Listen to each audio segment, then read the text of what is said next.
If being positive is really something we can control, which researchers seem to agree it is, then why not make the choice to enter into this new year with a spirit of optimism and positivity?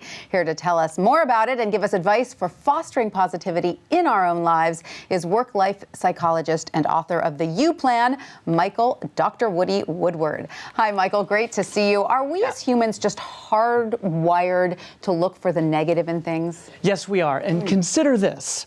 The #1 how-to search on Google leading up to the new year was how to get rid of stress. So that's what's on most people's minds, right? Stress is about mindset, so that's where we're thinking. Did this have an evolutionary role? I mean, are we hardwired for that as a survival instinct? Right, you want to look for threats so that you can protect yourself, so when you're walking across the street, you don't get hit by a car, you see someone who looks shady, you don't want them to attack you, whatever, sure. But of course, now that doesn't serve us very well in the modern world, because scientists tell us that having the opposite approach, having a positive and optimistic outlook, actually helps in a variety of ways, correct? Look, your mindset dictates how you're going to go about your day. It dictates what you're going to look for. So, like you said, we're hardwired to kind of focus on negative threats and protect ourselves, but we have to be proactive to look for the positive things. Right. You have to actually turn that switch on in your brain and say, I want to look for positive stuff so I can hopefully dictate a better outcome to my day. And since it's in our control, let's do it. Let's start off 2016 on a positive note. And you say that begins with the morning. We have to launch our day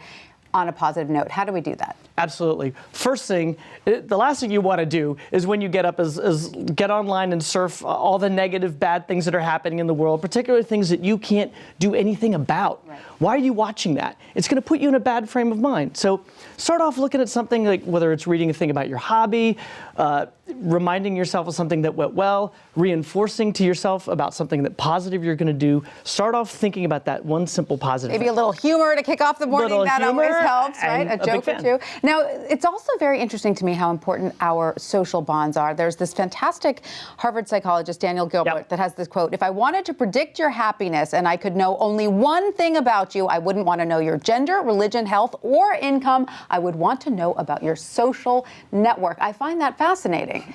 We are social creatures. We're meant to interact and be around each other. And what happens when you isolate yourself, you lose that outside influence, that energy, that positivity, that feeling of connectedness. So social support is the greatest buffer of stress, and it's also one of the best predictors of happiness. So if you don't have it, you're really hurting yourself. So we need to foster that on a daily basis. How do we do that? Absolutely. So I'm a big fan, first of all, reach out and keep those friends warm that you haven't talked to in a long time. So using every single day, social media, LinkedIn, check in with people, see what they're doing. If you get a ping that, hey, I got a new job, check in, say hi. But at least once a week, get together with a mentor, a former colleague, or a group of friends and just talk about stuff.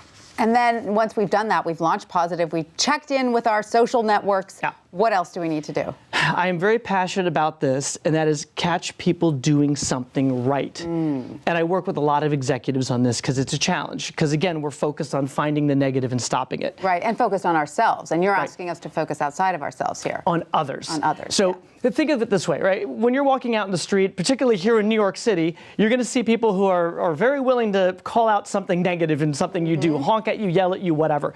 What about spending time doing the opposite? Because it's not only beneficial to you, but it reinforces a good positive behavior. So you feel good. You see someone take an old lady's hand to walk her across the street, say something. Say thank you on her behalf. That was so nice. Yeah. Wonderful, wonderful job. That's so great. So I think I can remember this. Launch your day positive. Yep. Check in with your friends and family. Yep. Notice the good in other people. Every single day, try to catch somebody doing something right. Michael Woodward, thank you so much for all that great advice.